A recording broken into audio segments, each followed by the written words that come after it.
Welcome to Regenerative Voices, Elevating Stories, Activating Change. I'm your host, Celine Diaris, and with me today is Allan Savory, the co-founder of the Savory Institute. Allan, thank you so much for joining me today. My pleasure. So for those of you who may not know, Allan Savory has devoted his work over multiple decades to attend to an extraordinary issue on our planet. He referenced it as desertification, the degradation of grasslands around our planet. We're going to talk a little bit about that. And what I'd like to begin with, Allan, is the definition of holistic, as the work you're doing uses the framing of holistic management. Could you speak a little bit about what that means? Yeah, it's a good place to start because I never realized that when I set out in the 1950s, deeply concerned about really massive habitat destruction for wildlife and humans, I had no idea where that would lead to. I was just determined to try to find a solution to that. And then that led through many years of struggle and so on to understanding what was causing the desertification of land, getting some wonderful results, but equally wonderful failures. So something was missing still, because in science, until we can get constant results with anything or in management, we're not there. And so we had to keep battling.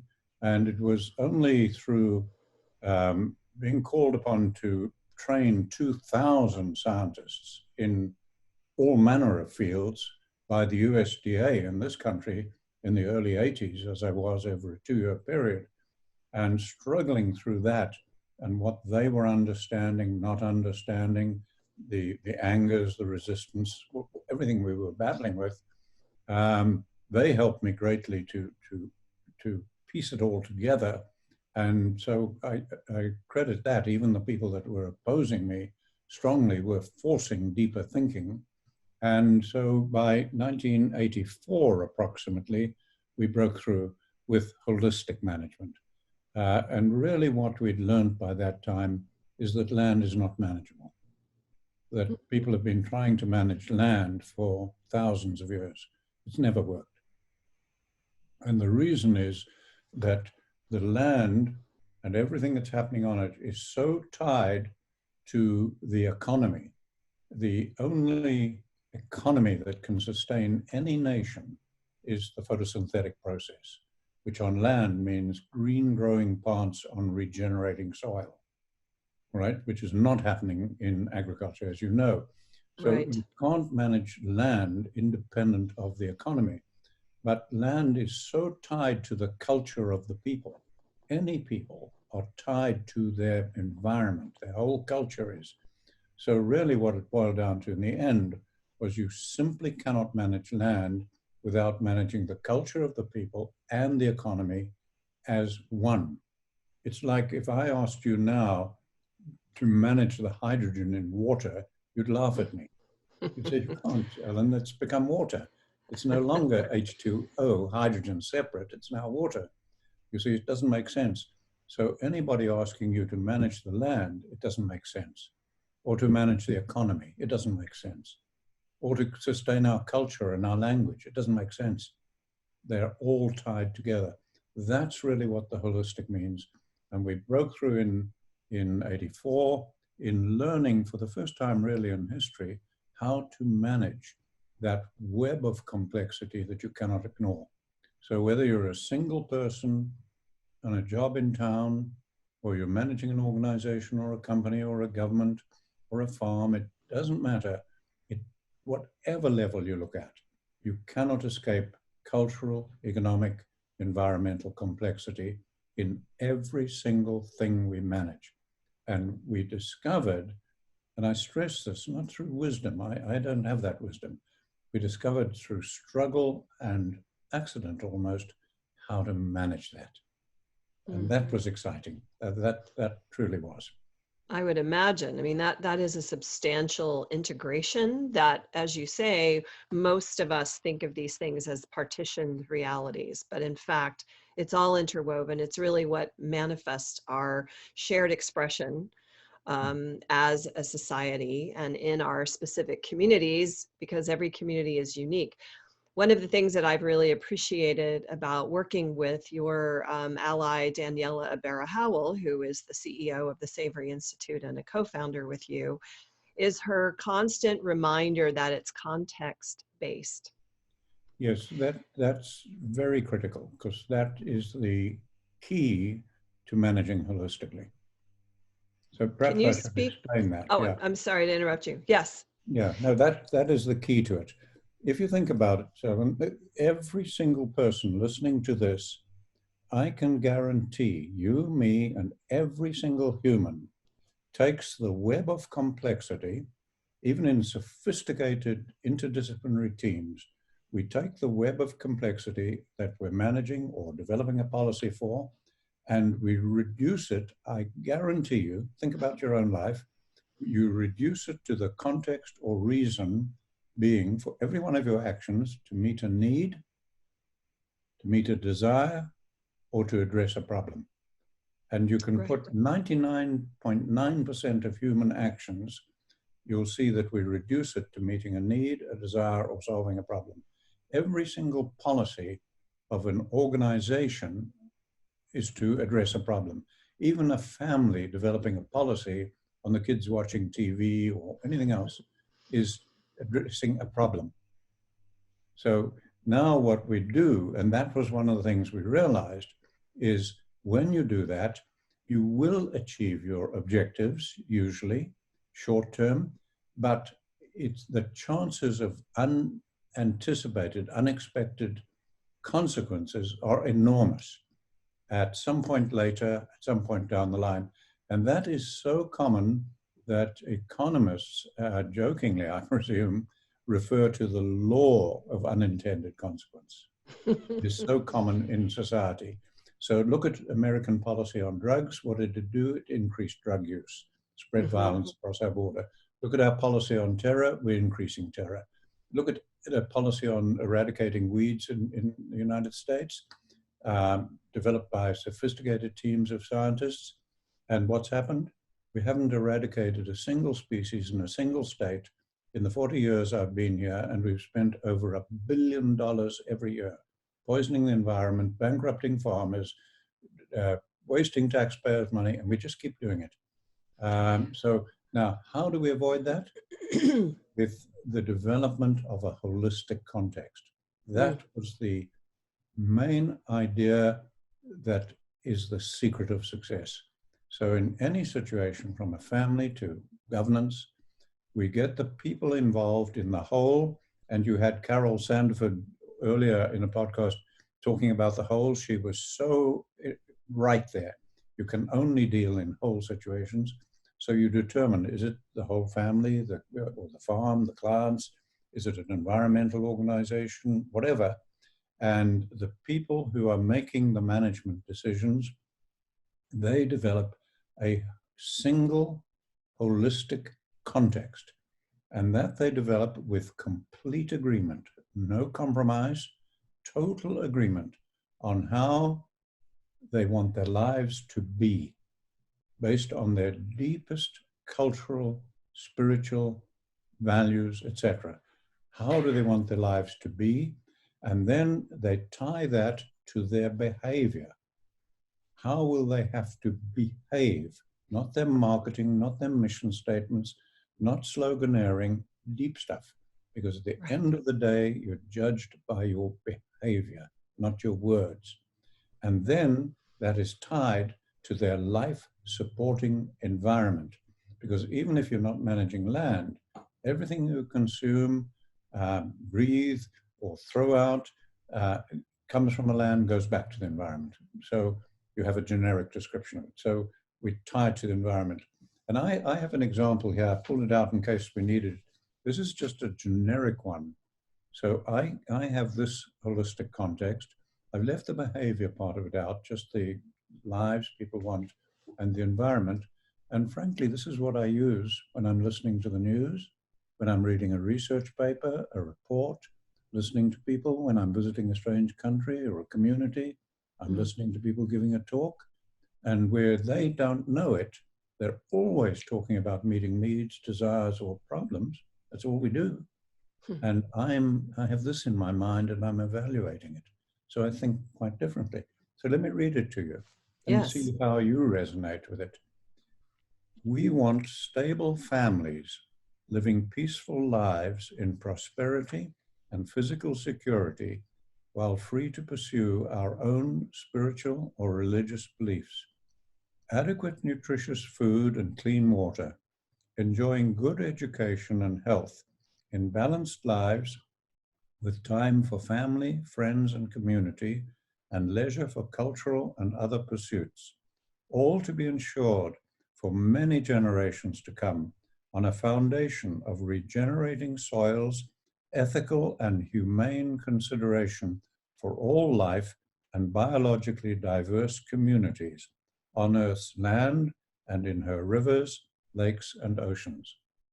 Now, I believe almost every human wants that. I agree with you. But then why are we fighting? Why are we killing each other? Why are we in conflict? Because of reductionist management. So the management we are doing is not only causing global desertification, climate change, mass immigration, violence, all of these things, it causes conflict. And the moment we can get people together and get them simply to develop the idea of a holistic context, you have complete agreement. And now you begin to solve the problems. Yes, absolutely. I was in a program recently looking at the issue of prairie dogs on the landscape in Colorado, where I am located. And there was a woman in the presentation that was a psychologist, and she was talking about two primary sort of large thematics to group people in: mutualistic versus dominator. So the dominator culture paradigm is sort of a top-down notion, whereas mutualistic has a more inclusive. And when you read what you just read to me, I would call that a mutualistic paradigm, because you're considering the well-being of a lot more than just your own exclusive interests. You're holding yourself inside of a broader context and valuing it in relationship to you and others. And as in the conversation with Carol, that was really what we were talking about, this nested connection. Everything is interwoven. And when we live from a place of observing and behaving, as you just said so astutely, from that understanding, then we ourselves make different choices. We can't help but choose differently, to refuse the straw, to bring the bag, to be kind, to think about what we're eating and where it came from and what its impacts are, what we're wearing, what its impacts are. It requires, as I like to say, it's a type of responsibility and self-authorizing. We need to be valuing that how we live, what we choose, that there's something sacred about those choices. And it actually can bring more meaning into our lives if we hold this more, this broader context, this holistic context, as a way to live from. And I think it brings a lot more joy and depth into an individual life, and certainly into community. I couldn't agree with you more. It does that because it ties your life to your life sporting environment, your behavior, etc. And one of the things I find is that when people develop their own holistic context in their own situation, whatever that may be, if they do it truly deeply and thinking deeply about how they really want their lives to be, as I say, you would die rather than not live your life like that. It's deep stuff we're talking about.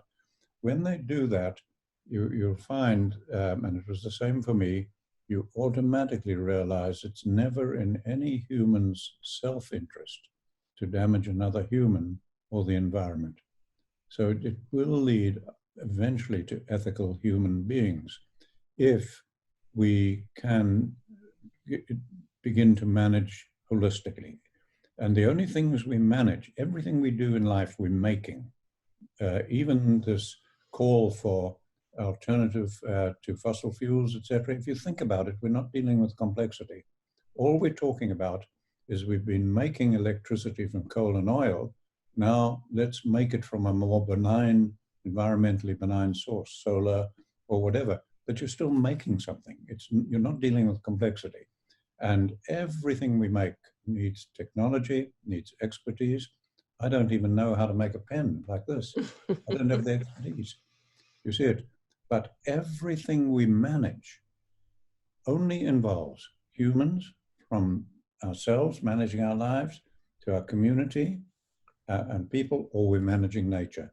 There is nothing else we manage. Right. Except humans, human organizations, and nature is what we're managing. Whether you look at your garden, your farm, whatever. I can't even talk to you now without my connection to green plants. It's that simple. It is So that yes, simple. if we can get this. Now, a lot of people say we need to think more holistically, or you were talking about being mutualistic, etc. We only think in words, and we need to be careful, I think, because the situation we're facing in the world is so serious now. The entire situation, that we need to really focus and help each other by learning quickly, etc. And I think that I constantly find, not because I'm wanting to be critical, but I'm trying to help people. When I hear people say, "Oh, Allan, I understand we've got to take a more holistic approach." Now, you want to encourage them, but I tend to say, can I treat this as a teaching moment? Please don't take offense. But if you take a holistic approach, I couldn't give a damn. It's not going to help you. Now, why do I say that? I say that because we would be arrogant if we thought we were the first humans in history to think more holistically. There's lots of evidence that past people saw their connection to the environment far more closely than we did today. And you've only got to watch their taboos, which are their equivalent of law. They're things like that. And you can see they were learning from their mistakes and relating it to what happens in breeding, environment, any of these things. Now, there's apparently evidence that Native Americans try to think 7 generations ahead of themselves as they took actions. You see, this is wonderful evidence of them truly seeing their connection to nature. It didn't help, because at the end of the day, the environment was still deteriorating.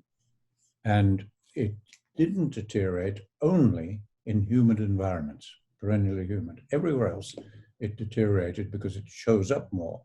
Now, the reason it kept deteriorating was because at the end of the day, their management, and all humans' management, has always been reductionist. So that was where the problem lay. So now, if you're going to think holistically, it's not going to help you. You've actually got to make decisions holistically, and then everything changes. So it's where As the you rubber said, hits the road. it's behavior. We have to behave in a holistic understanding, reflection, and we will get different outcomes. Yeah, just where you make your decisions. Thank you. I appreciate that. That was a beautiful, I think, deeper discussion about what are we saying, what do we mean when we talk about holistic, and of course, the Savory Institute is bringing this specifically to land management. And I'd like to sort of move towards that which has inspired that behavior on your part to put so much of your life force into this work. It was your looking at the effects of land management and the outcome of desertification. And I think one of the things that a lot of folks, including myself, don't necessarily equate to what's happening with our climate, that what we've done to land all around the globe is a huge contributing effect to the excess of carbon in the atmosphere. It's more than just the burning of fossil fuels. It's also the lack of healthy soils on a large swath of lands all over the earth that are no longer able to perform their their function in our ecosystem, as they are really designed to hold a lot of carbon. There's a beautiful relationship, as I would love for you to share, between the plants, the ecosystem, our air, the quality of our water, and this very unfortunate percentage of change of lands that have really lost their capacity to fulfill their true essence, to be what they are. Yeah, I'm glad you see it that way, because this is really the way I see it, and I believe it is. The world is focusing on fossil fuels. We've got to find alternative energies and stop burning fossil fuels. I support that 100%. We've obviously got to do that. But if we'd never heard of fossil fuels, if we'd never heard of them, climate change still would have been happening. Why? Because global desertification is incredible, the amount of it. The amount of desertification in the United States is horrific, including in national parks. Right? Now, that's been going on for thousands of years. In Australia, for about 50,000 years. In various parts of the world, for thousands. For this continent, it must have begun around about 15, 20,000 years ago. It began when humans started replacing the role of large animals with fire. We began the process of desertification then, and that's thousands and thousands of years ago. Now, the recent addition of burning fossil fuels has just speeded the process. Right. But so if we now do what the world needs to, and let's say we were to find alternatives to fossil fuels, alternative forms of generating electricity, making electricity, some alternative forms of mobile fuel for planes and ships and so on. Let's assume we do that, because we have the tool to do it, technology. Right now, would that stop climate change? The answer is no. It wouldn't, because if mainstream agriculture is the most destructive industry ever in the history of mankind, and extractive. It is based on chemistry and marketing of technology instead of on the biological sciences, because of what we call institutional stupidity, really.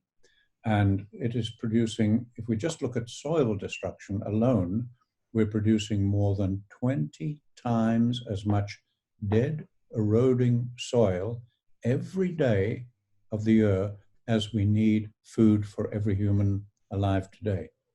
I want you to repeat that percentage, Allan. That is the most frightening statistic in the world to any sane person. So I'll repeat it, that the amount, it's over 75 billion tons of eroding soil a year. So you work that out, and it's more than 20 times as much food as we need for every human alive on the planet today. Now, that destruction of eroding soil is very conservative. It's from academics that showed no understanding of desertification at all. And that's occurring on roughly 2/3 of the world's land. So most of this figure is coming from the arable lands, the croplands of the world, which is only 6% of the planet, 20% of the land roughly. So I'm going to just the real figure would be much higher than this. That's right. That is leading to climate change. On top of that, you've got annually, every year, well over 1 billion hectares of land burning in Africa every year. And that's just in Africa alone. That's not the burning of Australia and North America, etc. That is adding enormous amounts of greenhouse gases, and more damaging ones than cars, for instance. And nothing is being done about it. That burning is actually being promoted by environmental organizations. And I've been taken to task and criticized for my ignorance, that I didn't know you have to burn grasslands. No, you do not have to burn them. And that's the burning of grasslands. And then we have the annual burning of not billions, but millions of hectares or acres of tropical forests. That is contributing to climate change. So I'm just mentioning a few things: agriculture, desertification, and biomass burning. All of those have got very little to do with our fossil fuels. And all of those are continuing. Now, what is the world doing about it? this perturbs me a great deal. Greta Thunberg and other young people, particularly states here, are very wisely demanding action. But what action? If the action is to find alternatives to fossil fuels for energy, excellent, good. But the only other actions I'm reading in the press, reading from academics, from researchers, from celebrities, from anyone, the only other actions are plant trees, eat less meat, and become vegan. God help humanity. None of those will do anything to stop desertification and almost nothing to stop climate change. It's a wonderful idea to plant trees, but trees are part of the ambient carbon cycling that's going on all the time. Carbon cycling through you and me. It's cycling through cattle, through deer, through wildlife. And trees are part of that ambient cycling. They don't store vast amounts of carbon in the soil.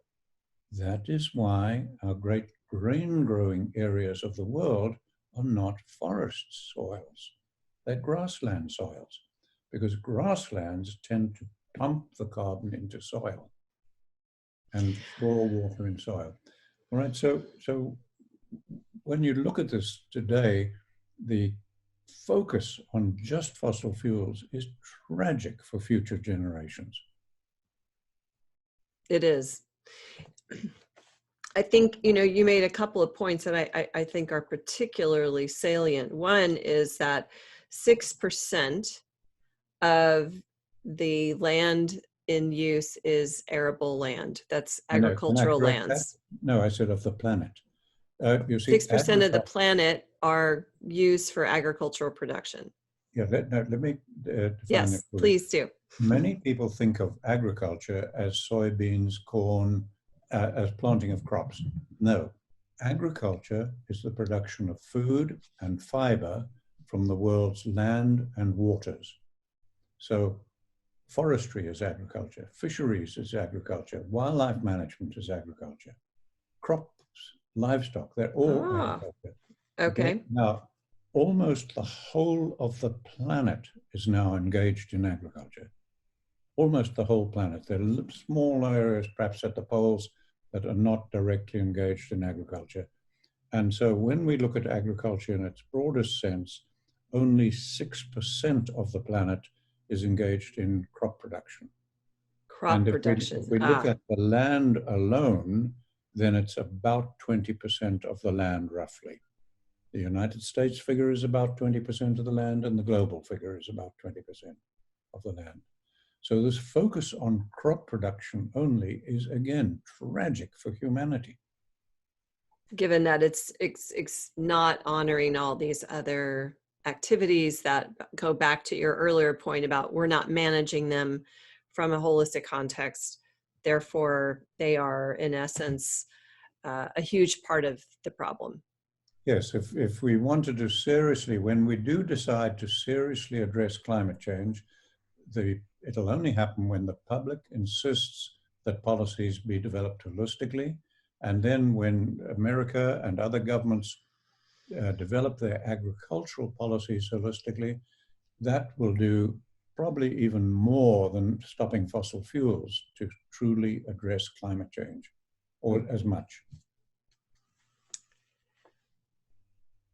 When you've been honored in a lot of different ways. Prince Charles is a fan of yours and refers to you as a remarkable man. Joel Salatin talks about you being vindicated in the future based on us finally arriving to the insights that you have been putting forth for quite some time. As you think about where we are now, what is where do you see some glimmer of potential or hope that there is a beginning inkling at a systemic enough level that we might be able to turn the tide in the time left to us? I hear you. I'm not giving a casual reply. I spend days, months, years on thinking about this. I tend to be a deep thinker and do a lot of thinking. And I am desperately worried for the future. Now, we are making great progress. And essentially, I said this in a talk in London 7 years ago. So the people that are wanting agriculture based on the biological sciences, which Prince Charles has supported for years, although he's been criticized for it, he's right, right? And we need to do that.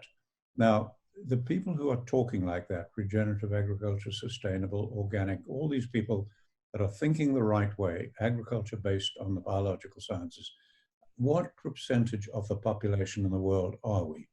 I don't think we're more than 2, maybe 3% of the population. Maybe we're 5%, and we're preaching to the choir. Now, we are making amazing success for 2 new paradigm shifting ideas as holistic management is. It's incredible how much progress we've made in 50 years.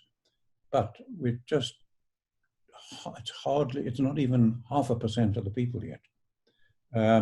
Daniela and the team she's built up around her, the younger people taking over Savory Institute, for very good reason. They're focusing on the grasslands of the world as their strategy, because they don't want to take too big a jump for people to understand.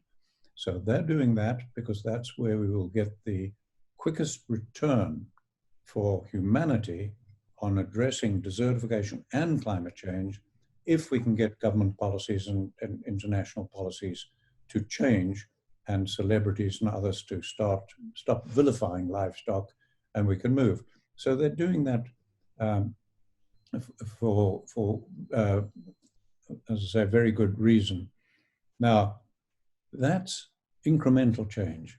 And as I said in the London talk 7 years ago, if 15 or 20 years from now, we represent 10% of the population, that would be phenomenal. And we've lost the war. It's too late. So they're doing that, and they're making incredible progress. And what it's done is it's freed me from any running of the organization. Daniela and the younger people do a far better job than I do. They're far brighter than I am. And that's wonderful. Now it's freed me to think more and say, where could we break through? What would bring the Berlin Wall down?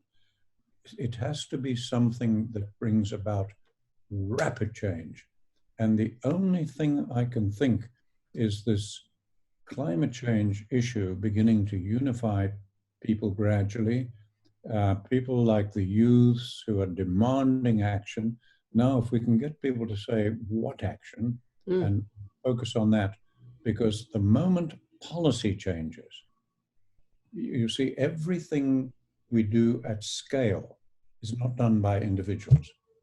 Beyond the individual farm, for instance, in management of the environment, everything is a company, an organization, environmental organization, it's universities, it's companies and organizations. So they are a key to it, and they are complex. As I said earlier, there's nothing we're managing except human organizations and nature. Now, if we can get the first organization to change and begin to develop policies holistically, it will have a domino effect, because the whole world, frankly, does not know what to do. That's why COP25 a week ago broke down in disarray. That's why every COP meeting they have, nobody knows what to do. It's no good criticizing. They don't know what to do, except plant trees, be vegan, eat less meat. And so if we can get one to change policy, and that's what I'm concentrating on, is trying somewhere to get a government to change policy. Now, we got very close the other day. I got to meet with Mnangagwa, the president of Zimbabwe, because if we get change, it could be in a small country with an autocratic government in deep trouble. And if one country will change, others will. He agreed to let me work with them and develop an agricultural policy holistically, but he's not following through. This is what just keeps happening. We put 2,000 people for USDA through training in the 80s.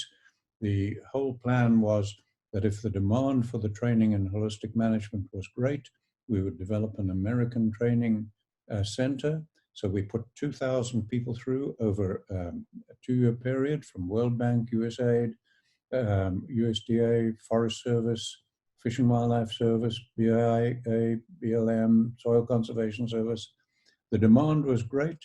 And what was the institutional response? It wasn't to carry out the agreement and form an American training center. The institutional response was to ban all further training. And it set us back 30 odd years.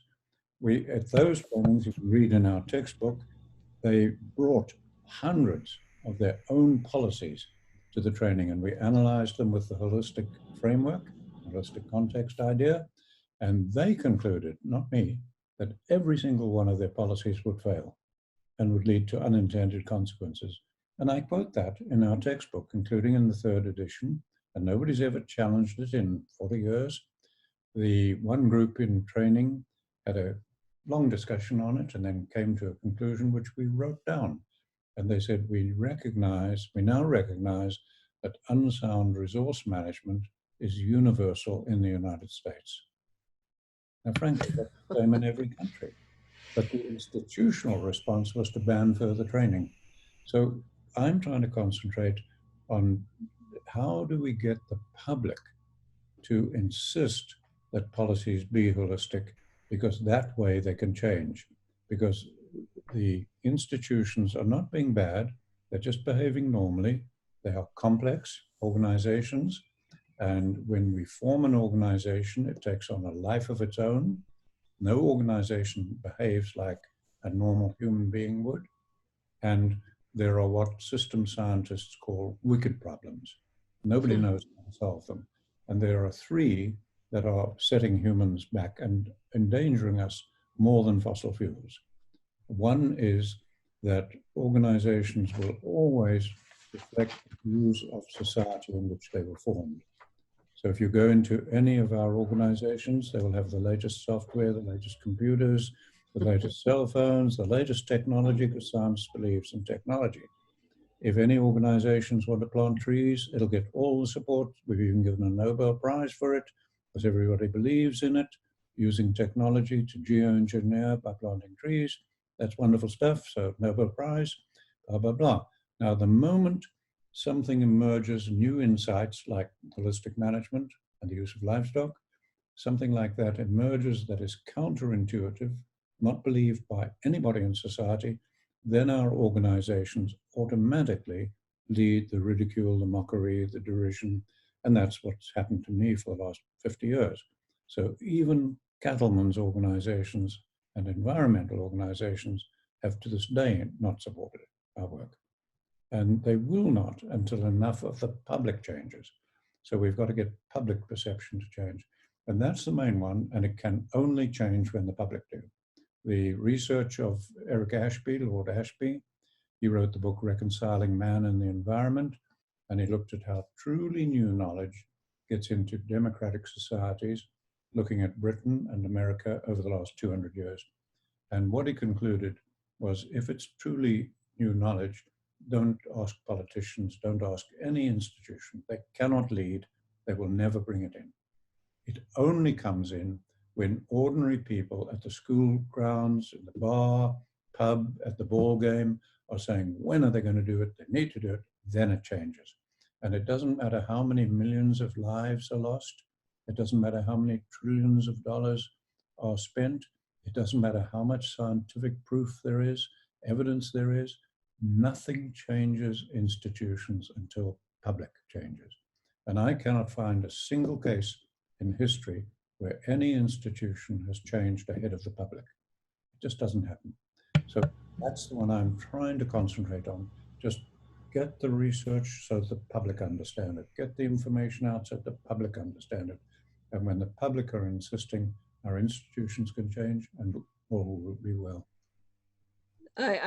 You know, it's interesting you say it that way, because I completely agree with you. And as a 20-something-year-old in Washington, D.C., I was studying for a graduate degree. and it was looking at public policy, and I really wanted to see big system change. And the awareness, I had what I call a Satori, this flash of insight. And my flash of insight was the things I wanted to advocate for as far as change is concerned. There was no way it would ever come from an institutional shift. It was going to have to be at the individual level, and that we have to change the hearts and minds of individuals to start, as you say, asking for these changes to happen at the institutional level. And really no other source of will is sufficient to move practice and behavior. So I think what this says to me, you know, and having this podcast with you and doing the podcast program that At the Epicenter is doing with the Regenerative Voices, along with colleagues at Kiss the Ground and others, we really need to up our game collectively to keep coming into into situations where the public can be enrolled in this insight, in this understanding of helping make the connection between obviously complex ideas, but that if you really lean into them, you can start to understand why they would do what they do on the landscape, with specifically bunching animals into, and I try to explain what you're doing to people who've not heard of the Savory Institute or haven't heard of holistic land management. I use the predator example of how animals grouped in large, closely knitted movements across the landscape because they were protecting themselves against predators. And that sometimes puts a light bulb on for folks to think about that connection. I think what's still a big stretch is how the grasses and animals evolve together, and that their relationship is really what we're talking about putting more attention to. Is the grass and the herbivore have a relationship, and they help those grasses recover if they are on them for the right amount of time, not too long and not too short, and don't come back too soon. That beautiful finessing is really what I understand so much of what your work is demonstrating, is this core relationship. That is the history of it, where you come from, and you're right. And it is helping. In the TED Talk in 20 minutes did more than 50 years of nothing to get it over to people. A figure that helps some people get it is that there are apparently about 11 large mammals in North America today, mammal species. Apparently there used to be 40 more.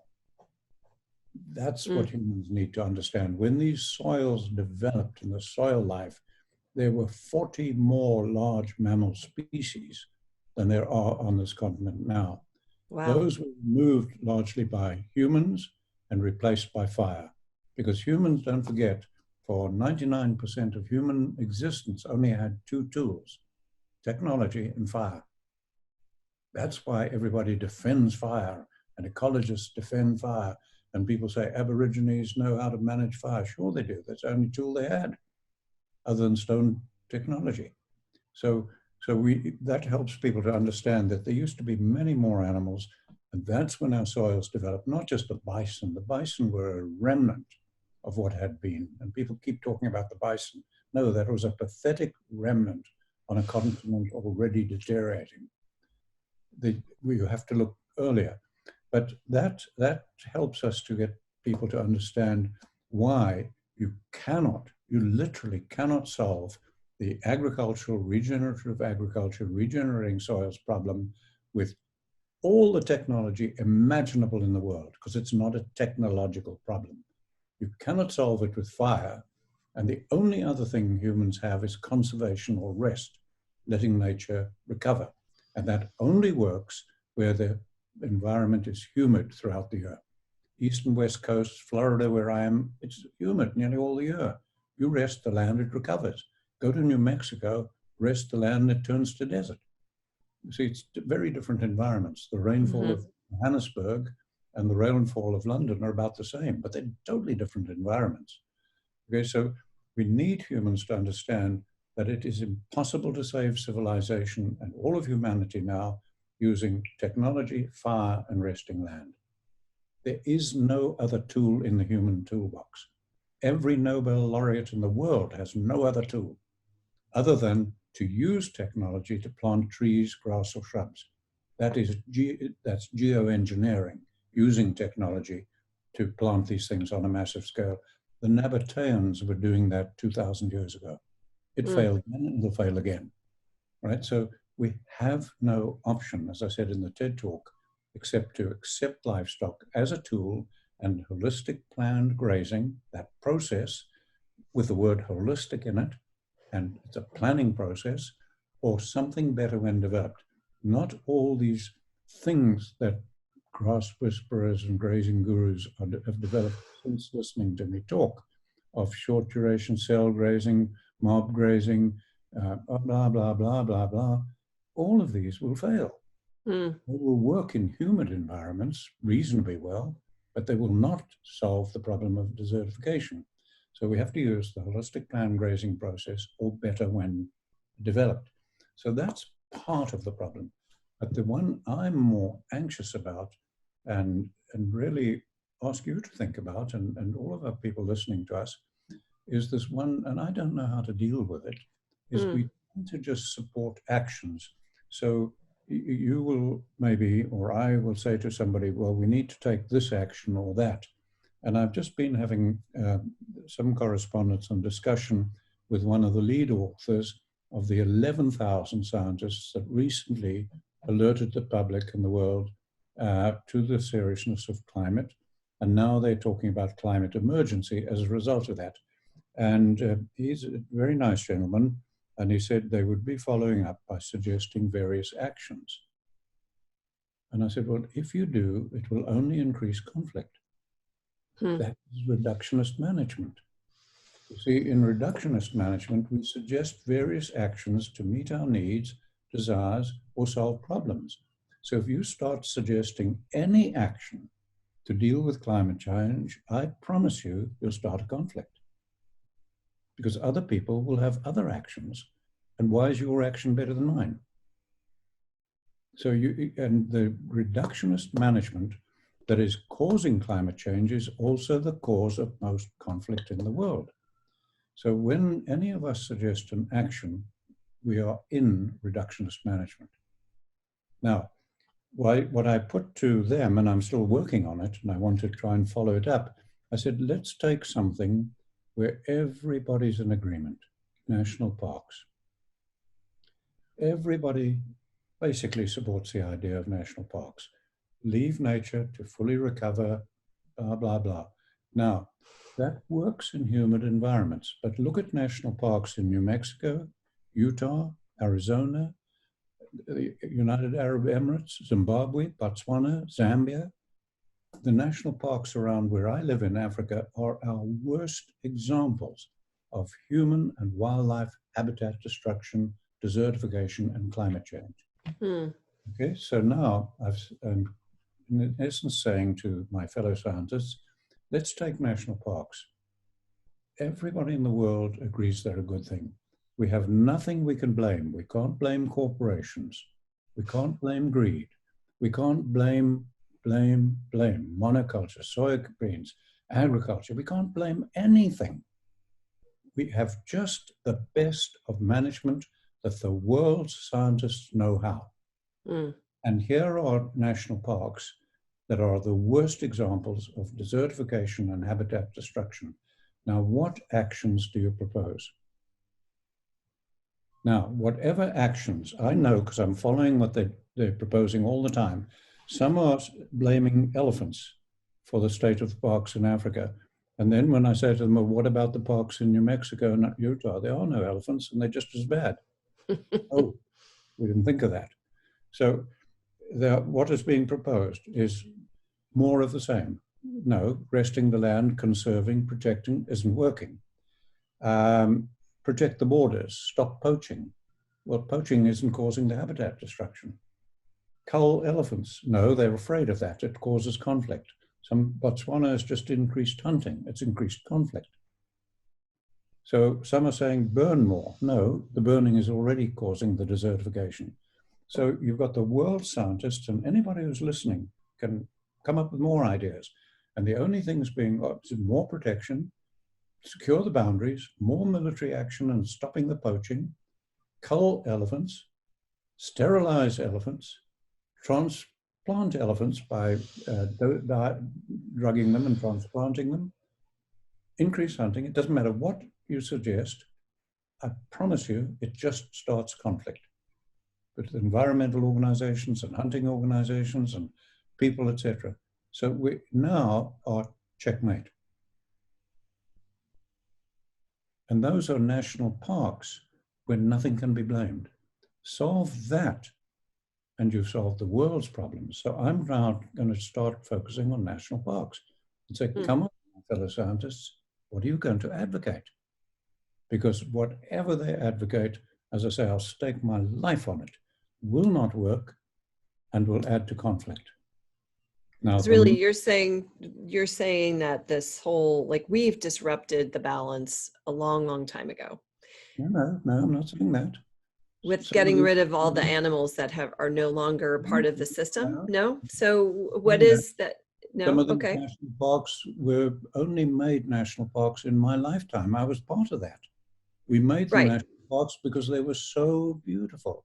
There was so much beautiful vegetation and wildlife, and they deteriorated in my lifetime. So it's not old. No, they're only deteriorating because management is reductionist. Management is reductionist. So if management is holistic, then we will have a different outcome. And so what is, because you've talked about how livestock are a very substantial. Don't talk about livestock. You'll start conflict. So let me keep the national. Okay. Park. So yes, because we're in reductionist management, of all the possible actions, if you mention livestock, it'll start conflict, hunting, traveling. Whatever you do, you're in conflict because the management process causes the problem and causes conflict. Now, the only way you can solve that is to manage holistically. Now, if you managed holistically and you got the big environmental organizations, the hunting organizations, the chiefs, the people, the poachers, all the people involved in making decisions, in managing, if you've got them together and said, please, no talk about any action to deal with a problem. We haven't got a context.